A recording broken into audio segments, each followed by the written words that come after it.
Sorry, Martin, I think you're muted still. Sorry. So good morning, good afternoon, everybody. This is Martin Fuchs from Vienna.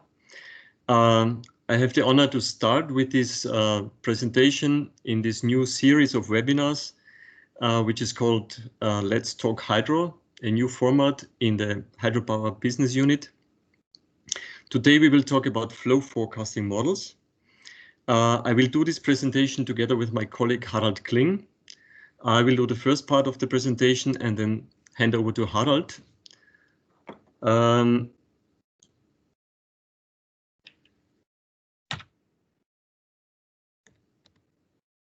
Sorry, oh, no, it works.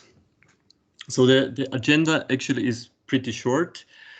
We will first talk about the software that we have developed here in the last years, and then do a brief online demonstration of the software. And that should last for, I mean, the first part would be approximately 20 minutes, and then there would still be 10 minutes to have a discussion. Just a few words about Harald and me. I'm heading the hydro consulting section in Vienna. My background is in hydrology and water management, and I have been with the company for almost 19 years now. I worked first for Verbundland, then for Pöri, and now for Avery. Harald actually has a similar profile. He's also an expert hydrologist with a quite strong academic background. He joined the company in 2009 and since then has worked as an international expert and project manager, working mostly in Europe, Africa, and Asia. Harald is also the product manager of this software that we will present today. We are both working in the hydro consulting team in Vienna, which is a team of 14 experts currently. We provide specialized services, I would say, in the field of water management, hydroinformatics, climate change, and environmental services. Just a very brief introduction into the basics of flow forecasting.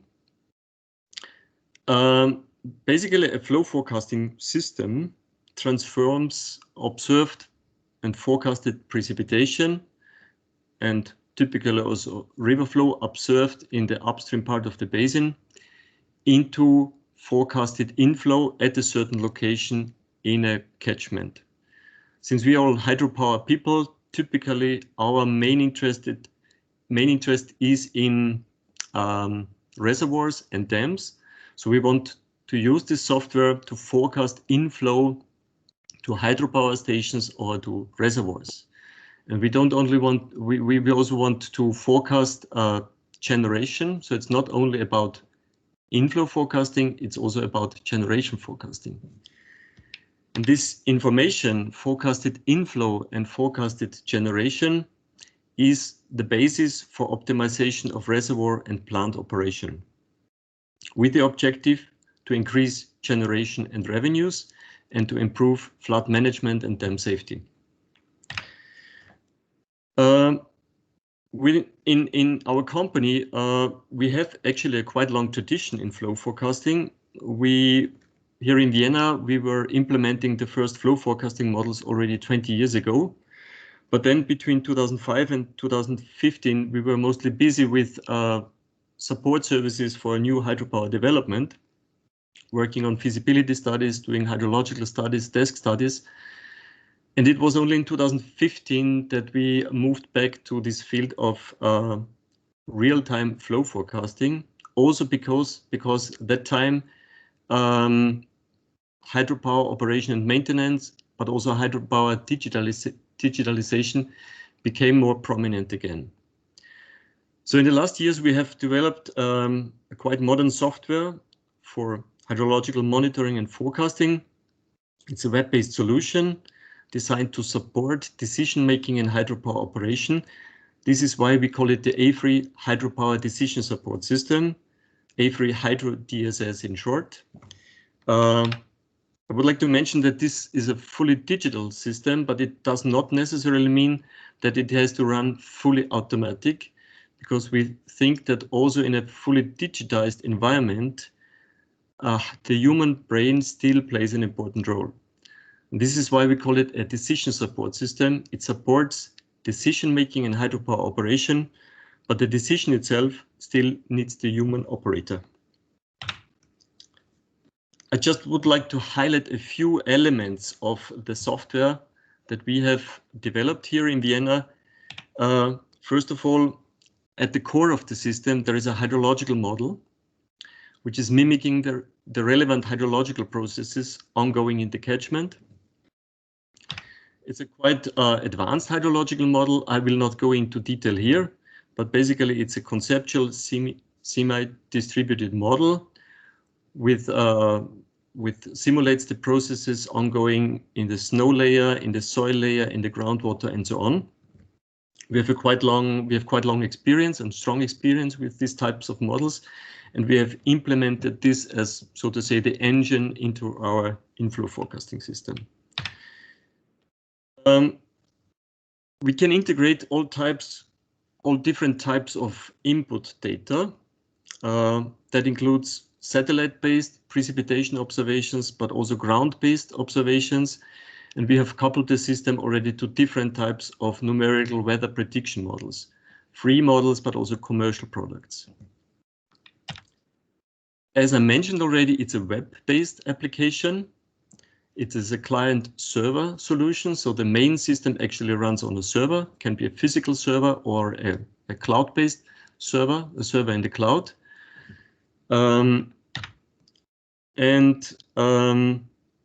We are currently also developing an add-on module for optimization of reservoir operation and hydropower dispatching. The main output of this add-on module is then not only forecasted generation, but it's optimized generation. What are the strengths of our system? As I said already, it's a web-based solution, so there are no specific hardware requirements.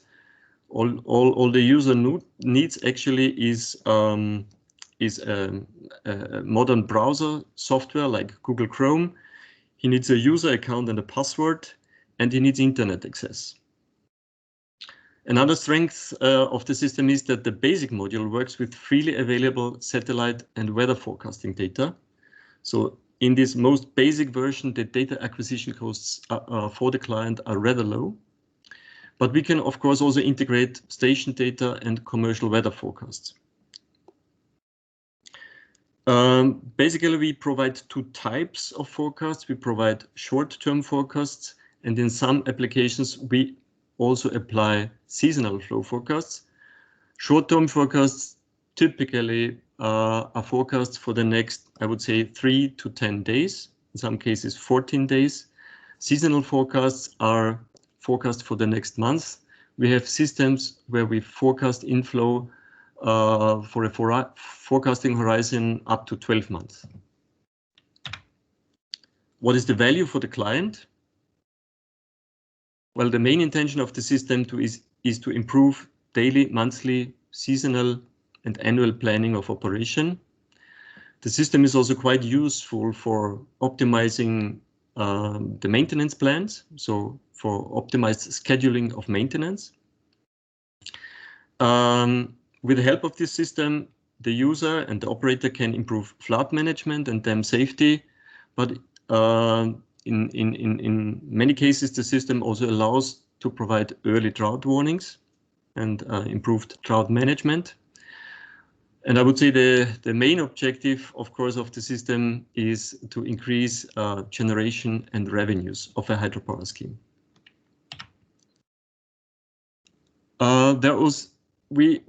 As I mentioned before, we are permanently further developing the system. There is a number of ongoing and planned developments listed here on this slide. I will not go into detail here, but basically the system is ready to use, and we have already several applications up and running, but at the same time we are constantly trying to further improve the functionalities. What is our sales focus? Of course, we want to sell the system to our hydropower clients. And we did the brief market analysis 2 or 3 years ago when we started to develop the system. And we came to the conclusion that our, let's say, target segment are large hydropower plants in emerging economies where the electricity market is not yet fully liberalized, where you still have some regulated markets, only partly liberalized markets, where the electricity market is rather simple, based on PPAs and long-term contracts. Because in such environments, the hydrological forecast probably is the most important element when it comes to hydropower optimization. If we look at fully liberalized electricity markets in developed economies, in this environment, the trading software, also short-term trading, becomes extremely important. And for that type of service, there is very specific software available, which currently we do not have. And in that field, like in Europe, in the US and other developed economies, also the competition is quite strong. So there is a number of competitors around with very powerful software packages, which makes the market very, competitive. So we want to focus more on these emerging economies in, let's say, Asia, Africa, Southeastern Europe, where we think our system can really create an added value, and where also the competition is not that tough. Currently we do not want to move into the small hydro field, because we think typically small hydropower operators are looking for low-cost solution, and that makes the market not very attractive for us. Yeah, as I mentioned, we currently have 4 real-time applications up and running in different countries. So in Laos, Albania, Nigeria, and Zambia. Besides that, we have also contributed to other operational systems where we only developed, for instance, the hydrological model or other elements. But these 4 applications have been fully developed by us. So the whole system has been delivered by Avery. And I would now like to hand over to Harald. I hope I can manage to do this in Teams. Okay, thank you, Martin. This is Harald speaking. I start to share my screen. Please tell me when you can see my screen. I can see it. I hope also the other participants can see. Okay, let's assume everybody sees. Yeah. Yes, okay, we good. Can. Thank you. Good. So I'm already logged into one of our operational systems. It's the Kainji Cheba inflow forecasting system that has been running in at the Niger River since 2017. So it's a web-based system, and actually all the other systems are very similar. So once you know how to use one of these systems, you can also use all the other systems. So it's an interactive map display where you can click on map elements, zoom in and out. So for example, here's Kainji Reservoir. So it's at the Niger River, and I zoom out again. These orange areas, they show the catchment area, the contributing catchment to Kainji and Cheba hydropower plants. So depending on what module you opened here on the left, so I now select rainfall mapping, you have different options of viewing results, of viewing data. And one of an interesting type of displays, of course, the rainfall map. So as Martin explained, we use satellite rainfall data. I turn off the computation points, and you can see the blue areas is where yesterday it rained heavily. So this is the latest satellite data that's currently available, and this will automatically update every night. And of course, we can move also back in time to look at where did it rain in the last few days. So that's the past, that's the satellite, but we can also go to the forecast. So that's from a numerical weather prediction model. So we can go into the future a few days, and we can also look at accumulation of rainfall. So we get an idea was the rainfall close to the reservoir or was it further upstream? Okay. Okay, so once this data is fully processed and it's in the database, we can then run our hydrological model that uses this data to simulate the soil moisture and the runoff generation. And of course, the flow time in such a large river basin is quite long. So from the upper basin, it takes about 2 months until the water reaches the reservoir. But then we also do have the lateral tributaries, like here, the Sokoto River, where we have several gauges. So each point in the map is actually a flow gauge where there's some observed data available, but also the model then provides the flow forecast for these gauges. So let's, for example, look at the flow forecast for the main gauge at the Niger River, which would be Chidere-Bode. So you just click on this point and the model runs fully automatically, so the user only interacts with the results of the model. So this graph here shows you in daily time steps the flow situation at Chidere-Bode. Currently, we are here at this vertical line. So orange background means forecast, and gray background means simulation based on observations. So that's one gauge. Of course, we can also compare to other gauges, like Niamey, for example, upstream. So a user gets a good overview about the current situation and the evolving inflow conditions to the hydropower plant. But of course, what's most interesting for the hydropower operator is directly the forecast for the reservoir, in this case, Kainji Reservoir. So you can look at the short-term forecast for Kainji. So here there are 3 different types of variables. Blue is the inflow, green is the outflow. Of course, that's based on reservoir release rules. And red is the water level, the evolving water level in the reservoir. So if I zoom out, we are currently at the peak of the rainy season. So you can see that in the last year, there was a long drawdown period of several months during the dry season. And once the inflow picked up, as currently is the case, of course, also the water level starts to increase quickly. And this, of course, relates to questions about flood safety. And the current flow forecast, for example, shows that we do not expect to fully refill the reservoir within the next 2 weeks. So we still have a sufficient buffer for flood safety. And using this data, then one can use an operational and planning tool for simulating energy generation. I think that's a different topic that we will not cover today, but I would like to show you one additional feature of that model. Martin also mentioned it. We not only have this 2-week flow forecast, we also have a seasonal outlook, which is loading right now. So I'm zooming out a little bit. So this is an ensemble forecast inflow to the reservoir, considering 18 different rainfall scenarios.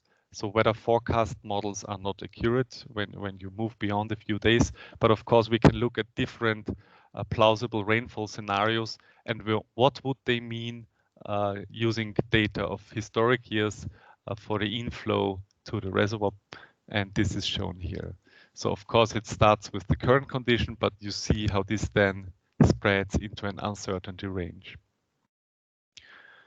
Okay, and I think with this, I hand over back to Martin. Yeah, thank you very much, Harald. I think we are just in time, so we are now. We still have 10 minutes to go, and maybe I share my screen again. Because we also have uploaded a brochure on our flow forecasting services on the SharePoint. You can see the address here. I think we would now have 10 minutes for discussion as it was intended. So please feel free to ask questions. Harald and me will try to answer it.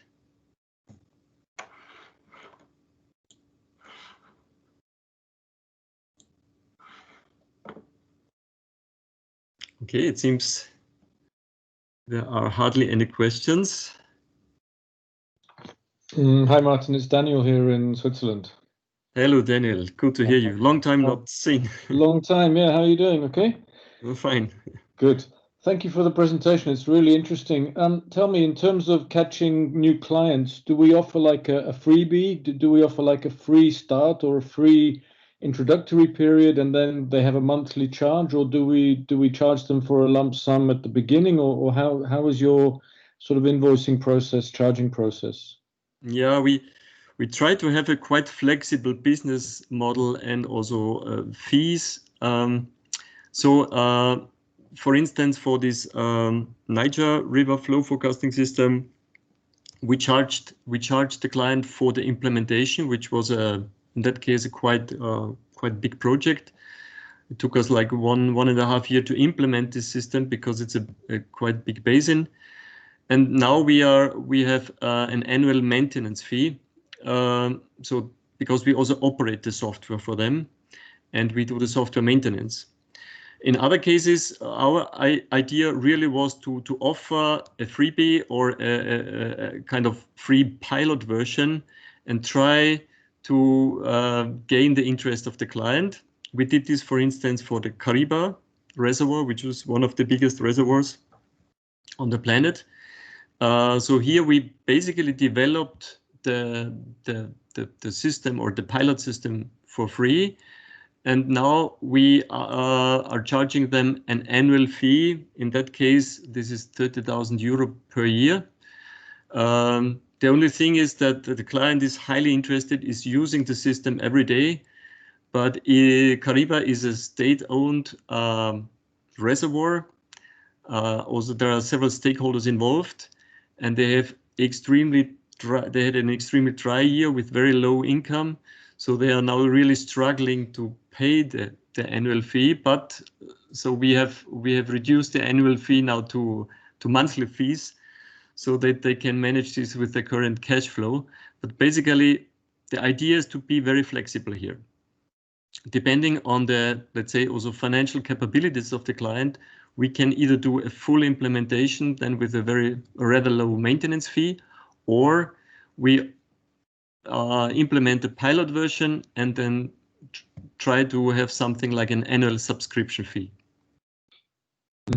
Okay, so if we wanted to attract a new client and we wanted to set something up during a meeting, a marketing meeting, how long would it take you to set something up for us?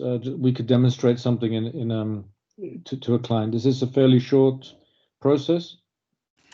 Well, if it is a large basin, let's say more than 100,000 square kilometers, typically we can obtain quite good results using satellite data only, because in such basins the runoff response is rather slow, and satellite data give are a good indicator for the hydrological processes ongoing.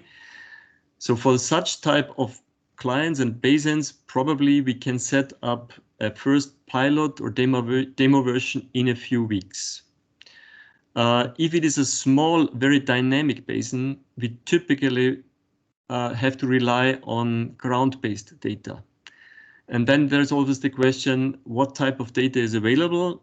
Has the client access to this type of data? Are there any data? There are unfortunately many catchments where we do not have any hydrometric stations. So this is something that we would have to investigate before we can set up such a demo version. Okay, thanks, Martin. Yeah, thank you. Very good. Thank you. You're welcome, Daniel.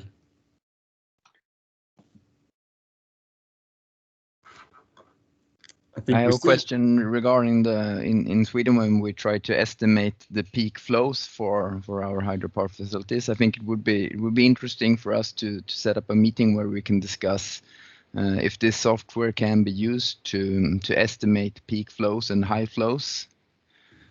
Yes, we would be happy to do so. Yeah. Basically, I have to say that today's presentation was on, let's say, hydropower applications only, but we use the system also for flood forecasting. For instance, the regional government of Lower Austria is using some of our software tools also for flood forecasting, and here the focus is only on flood management and the peak flows. Yeah. Hello, I have a question. Hello. Hi. Unfortunately, I cannot see your name on the screen. Maybe can you just briefly introduce yourself? Hi, I'm Richard Longdon, geologist. Mm-hmm. I work in hydropower, mostly in Southeast Asia at the moment. Mm-hmm. When you set the model up in emerging markets, how do you initially calibrate rainfall to infiltration and the lag effect before it comes to the river? Do you rely simply on estimates to start with, or do you have some mapping? Yeah, or what? How do you do this? I would like to hand over this question to Harald, because he's really a world-class expert in that field. Mm-hmm. So maybe Harald, you can say a few words. Yeah, sure. So our basic approach is that we first set up a raw model without any calibration. So this usually has a quite big uncertainty in the flow forecast. But then we try to use any data sources that we can find where observed flows or observed river levels were recorded, and then we compare at those different locations the model simulations with the observations, and then we start to tweak the model parameters in a way such that consistent results are obtained, not just for this single observation point, but for all the different gauges along the river network. And this also includes trade-offs, because usually you cannot fit all the observations very well, but you have to have a compromise between, okay, this is an important gauge, that is not so important, the other gauge. So it's an interactive process. So the accuracy of anything you produce for any project or basin gets better with time? Yes. Okay. The more observation data we get, the better we can calibrate the model. And if, for example, there's no gauge available when we set up the system, but a new gauge is built, then the system can still run without any observations. But as we progress in time, more observation data are collected, and then we can go back to the model and recalibrate the model. Yeah. So for initials, when you promise this to a client something, you would have to come clean with an initial plus minus error. Yes, but actually we know where to get data from specific databases, basically all over the world. But as Martin mentioned, if it's a very small catchment, probably no gauge exists. But if it's a large catchment, then we have access to data. Yeah. Okay. Thanks. Thank you. Sure. Okay. Any more questions? We still have, I think, 1 or 2 minutes to go.